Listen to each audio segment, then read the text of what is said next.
እንግዲህ ከሐምሌ 1 ቀን ጀምሮ ነው ለቀጣዮቹ ሳምንታት የሀገራዊ ምክክር ጉባኤ የሚካሄደው። የተሳታፊዎች ስብጥር ከወረዳ ጀምሮ ክልልን ይዞ ከፌዴራልና በውጭ ሀገር የሚኖሩ ኢትዮጵያውያንን ያጠቃለለ በድምሩ 4000 ተወካዮች ብቻ የሚታደሙበት ታላቅ ጉባኤ ነው።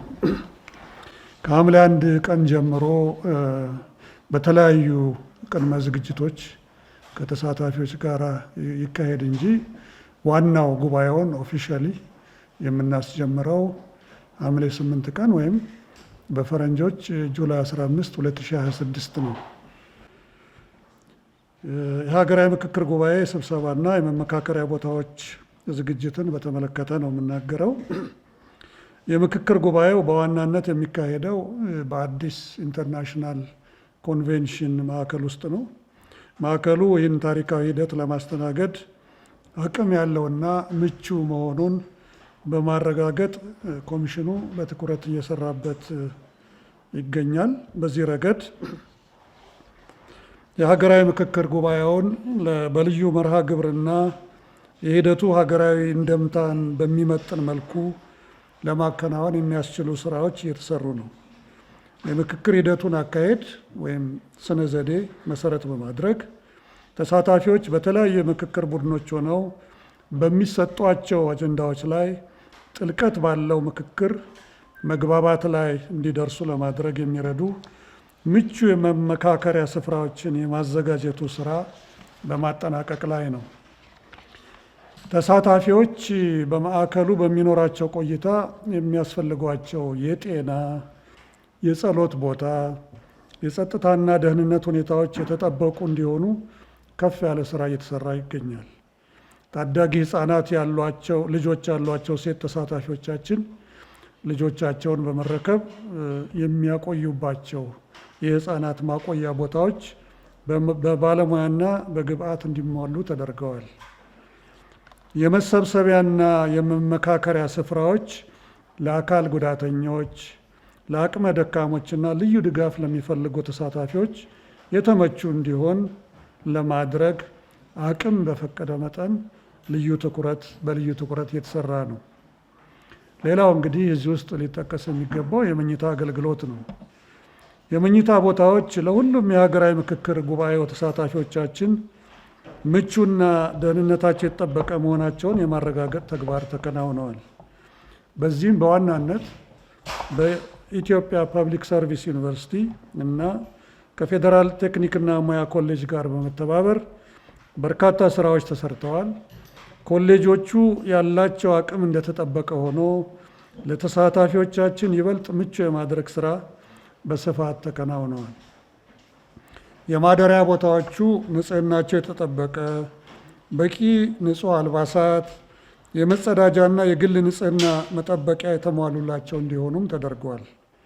እነዚህ ተቋማት ከዚህ ቀደምም ከፍተኛ የመንግስት የስራ ኃላፊዎችን ጨምሮ የአብራኮቻችን ክፋይ የሆኑ ተማሪ ልጆቻችንን በማስተናገድ ያላቸውን ሰፊ ልምድና አቅም በመጠቀም በቂ የቅድመ ዝግጅት ስራ ተሰርቶባቸዋል። የተሳታፊዎቻችንን ባህልን፣ ኃላፊነትና ማህበራዊ ደረጃን፣ አካል ጉዳተኝነትን እንዲሁም ሴቶችና እናቶችን ታሳቢ በማድረግ በቂ ቅድመ ዝግጅት ተደርገዋል። ተሳታፊዎቻችን በአዲስ አበባ በሚኖራቸው ቆይታ የእንግድነት ስሜት እንዳይሰማቸውና ከመረጃ እጥረት ጋር በተያያዘ እክል እንዳይገጥማቸው ቋንቋዎቻቸውን፣ ባህሎቻቸውንና ፍላጎቶቻቸውን የሚረዱና የሚያከብሩ በጎ ፈቃደኞችን ከኮሚሽኑ ባለሙያዎች ጋር በማጣመር በቂ እገዛ ለማድረግ ዝግጁ ሆነው በመጠባበቅ ላይ ናቸው። በየዕለቱ የትራንስፖርት አገልግሎትን የሚያመቻቹ፣ በማረፊያ ቦታዎች ሊያጋጥሙ የሚችሉ ችግሮችን የሚከታተሉና በአጠቃላይ ለተሳታፊዎች የቅርብ ድጋፍ የሚያደርጉና እንቅስቃሴዎችን የሚያሳልጡ ቀደም ብዬ እንዳልኩት በጎ ፈቃደኞች ዝግጁ ሆነው እየጠበቁ ነው። በመሆኑም የምክክር ጉባኤው ተሳታፊዎች በዚህ ረገድ ሀሳብ ሊገባቸው እንደማይገባ ተወዲሁ ለማረጋገጥ እንወዳለን። ሌላው እንግዲህ ምግብ፣ ጤናና የጽዳት ጉዳዮች ናቸው። ኮሚሽኑ ለምክክር ጉባኤው ተሳታፊዎች የጤና ሁኔታ ትኩረት በመስጠት በርካታ ስራዎችን አከናውኗል፣ እያከናወነም ነው። በዚህም መሰረት ከጤና ሚኒስቴር እና ከአዲስ አበባ ከተማ አስተዳደር ጤና ቢሮ ጋር በመተባበር በቂ ቅድመ ዝግጅቶችን በማድረግ ላይ ይገኛል። የምክክር ጉባኤው በሚካሄድበት አዲስ ኢንተርናሽናል ኮንቬንሽን ማዕከል እና በማደሪያ ቦታዎች ጭምር በቂ የሕክምና አገልግሎት መስጫ ጊዜያዊ ክሊኒኮች የማደራጀት ስራ ተከናውኗል። ከዚህም በተጨማሪ የተሻለ ሕክምና የሚያስፈልጋቸው ተሳታፊዎች ድንገተኛ መልክ ጭምር ቢኖሩ አገልግሎት የሚያገኙባቸው ሆስፒታሎችና አምቡላንሶች ዝግጁ ተደርገዋል። ምግብን በተመለከተም ተሳታፊዎች ቁርስና እራታቸውን በማደሪያ ቦታዎቻቸው እንዲሁም የምሳና የሻይ ረፍት አገልግሎቶችን በአዲስ ኢንተርናሽናል ኮንቬንሽን ማዕከል የሚያገኙበት ሁኔታ ተመቻችቷል። እንግዲህ ቀደም ብዬ እንዳልኩት ዋናዎቹ መቆያ ቦታዎቻችን በፐብሊክ ሰርቪስ ዩኒቨርሲቲ እና በዚህ ቲቪቲ ቴክኒካል ኮሌጅ እዛው ጎን ለጎን ናቸው። ሌሎች እንግዲህ እንደ አስፈላጊነቱ ደግሞ በዚያው ደረጃ እዚያው አካባቢ ባሉ ሆቴሎችም ለማስተናገድ እና ለመስተናገድ ዝግጅታችንን ጨርሰናል። የምግብ አቅርቦቱ የየአካባቢውን ማህበረሰብ የአመጋገብ ባህል፣ የምግብ ምርጫ እንዲሁም ከጤና ጋር በተያያዘ የተለየ ምግብ ፍላጎት ያላቸውን ተሳታፊዎች ለማስተናገድ በሚያስችል ልክ በቂ ቅድመ ዝግጅት እየተደረገበት ነው። የምክክሩም ሆነ የማደሪያ ቦታዎች ንጽህናና ጽዳታቸው የተጠበቀ እንዲሆን የሚያስችል አቅም በፈቀደ መሰረት ስርዓት ተዘርግቷል። በመሆኑም ኮሚሽኑ በዚህ ረገድ በቂ ቅድመ ዝግጅት ያደረገ መሆኑን ለተሳታፊዎቻችን ማረጋገጥ ይወዳል። አራተኛው እንግዲህ የትራንስፖርትና ጸጥታን በተመለከተ ነው። የምክክር ጉባኤው ተሳታፊዎች ከመላው ሀገራችን እንዲሁም ከውጭ ሀገራት ጭምር በጉባኤው ለመሳተፍ ወደ አዲስ አበባ ይመጣሉ። በአዲስ አበባም ከምክክር ጉባኤው ማካሄጃ ወደ ማደሪያቸው እንዲሁም ከማደሪያቸው ወደ ጉባኤው አዳራሽ በሚያደርጉት እንቅስቃሴ የተሳለጠ የትራንስፖርት አገልግሎት እንዲኖር ማድረግ ያስፈልጋል። በዚህ ረገድ ከትራንስፖርትና ሎጂስቲክስ ሚኒስቴር ከክልልና ከተማ አስተዳደሮች የትራንስፖርት ቢሮዎች ጋር ቅንጅት በመፍጠር ሰፊ ስራ ተሰርቷል። የትራንስፖርት አገልግሎትን ከማሳለጥ ባሻገርም የተሳታፊዎች ጸጥታና ደህንነት የተጠበቀ እንዲሆን ከፌዴራልና ከክልል የጸጥታ አካላት ጋር በመቀናጀት ውጤታማ ተግባራት እየተከናወኑ ነው። ከዚህም አኳያ ተሳታፊዎች ከሚኖሩባቸው አካባቢዎች ወደ ማዕከል ከተሞች እንዲሁም ከማዕከል ከተሞች ወደ አዲስ አበባ የሚጓጓዙባቸው የትራንስፖርት አማራጮች ተለይተዋል። ሀገራችን ያሏትን የየብስ የአየርና የትራንስፖርት ሌሎችም አማራጮችን ለዚሁ ቅድሚያ ለሚሰጠው ሀገራዊ ምክክር ምቹ እንዲሆን ተደርገዋል። ተሳታፊዎች በአዲስ አበባ በሚኖራቸው ቆይታም የተሳለጠ የትራንስፖርት አገልግሎት እንዲኖራቸው ይደረጋል።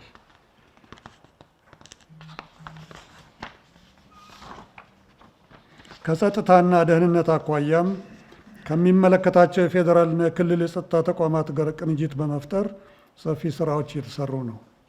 ከዚህ በመነሳት የኢትዮጵያ ሀገራዊ ምክክር ኮሚሽን የምክክር ጉባኤው ተሳታፊዎች የትራንስፖርትም ሆነ የጸጥታና የደህንነት ችግር እንዳይገጥማቸው ትኩረት ተሰጥቶ እየተሰራ መሆኑን ለማረጋገጥ እንወዳለን። በጥቅሉ ኮሚሽኑ ኢትዮጵያውያን ከዳር እስከ ዳር በተወካዮቻቸው አማካኝነት እጅግ መሰረታዊና ሀገራዊ በሆኑ አጀንዳዎች ላይ የሚመክሩበት ታላቅ መድረክ ስኬታማ እንዲሆን የሚያስችሉ ተግባራትን አከናውኗል። በመሆኑም የጉባኤው ተሳታፊዎች እየተላለፈላችሁ ባለው ጥሪ መሰረት እስከ ሐምሌ 1 ቀን 2018 ድረስ በአዲስ አበባ ከተማ በመግባት ለኮሚሽኑ ሪፖርት እንድታደርጉ የአክብሮት ጥሪያችንን በድጋሚ እናስተላልፋለን። በዚህ አጋጣሚ አንዳንድ በስራ ላይ ያሉ ተወካዮች ፈቃድ የማግኘት ችግር እየገጠማቸው መሆኑን ሪፖርት አድርገውልናል። በኮሚሽኑ ማቋቋሚያ አዋጅ ቁጥር 1265/2014 አንቀጽ 41 መሰረት ማንኛውም ሰው ኮሚሽኑ በአዋጅ የተሰጠውን ኃላፊነት ለመወጣት በሚያደርገው እንቅስቃሴ ውስጥ ለሚያቀርበው ማንኛውም ሕጋዊ ጥያቄ ትብብር የማድረግ ግዴታ እንዳለበት ተደንግጓል። በመሆኑም የመንግስትም ሆነ የግል ተቋማት የሕዝብን ውክልና የያዙ ተሳታፊዎች በምክክር ጉባኤው ላይ እንዲሳተፉ አስፈላጊውን ትብብር እንድታደርጉላቸው ኮሚሽኑ በጥብቅ ያሳስባል። በመጨረሻም ብዙ በተደከመበት ሂደት ለመልካም ጅማሮ የሃይማኖት አባቶች በጸሎት አስጀምራችሁናል። እናቶችና ታላላቆች ጸሎታችሁ፣ ዱዓችሁ ረድቶን ከ1300 ወረዳዎች በላይ ደርሰን የአርሶ አደሮቻችንን፣ አርብቶ አደሮቻችንን በአጠቃላይ ከ100 በላይ የማህበረሰብ ክፍሎችን ተደራሽ በማድረግ ዳር መሀል ሳንል አዋጁ ባዘዘን መሰረት በርካታ ለሀገራዊ ምክክር የሚሆኑ በሚገባ የተለዩ አጀንዳዎችን ሰብስበናል።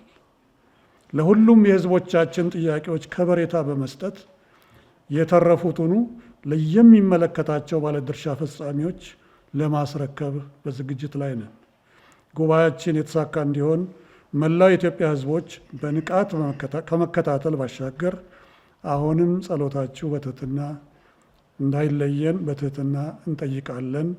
ሚዲያ፣ የሜንስትሪም ሚዲያ፣ የማህበረሰብ ሚዲያ እና ማህበራዊ ሚዲያ በአጠቃላይ ሁላችሁም እስካሁን ላደረጋችሁልን የተደራሽነት ተሳትፎ በሀገራዊ ምክክር ኮሚሽኑ ስም እያመሰገንኩ አሁን ደግሞ ከዚህ በላይ በተሻለ ሁኔታ በፈጠነ ሁኔታ የምትሰሩበት አጋጣሚ ደርሷልና ስለዚህ ስራችሁን በንቃት እንድትከታተሉ ተሳትፏችሁን በንቃት እንድታጠናክሩ በድጋሚ በኢትዮጵያ ሀገራዊ ምክክር ኮሚሽን ስም ጠይቃለሁ።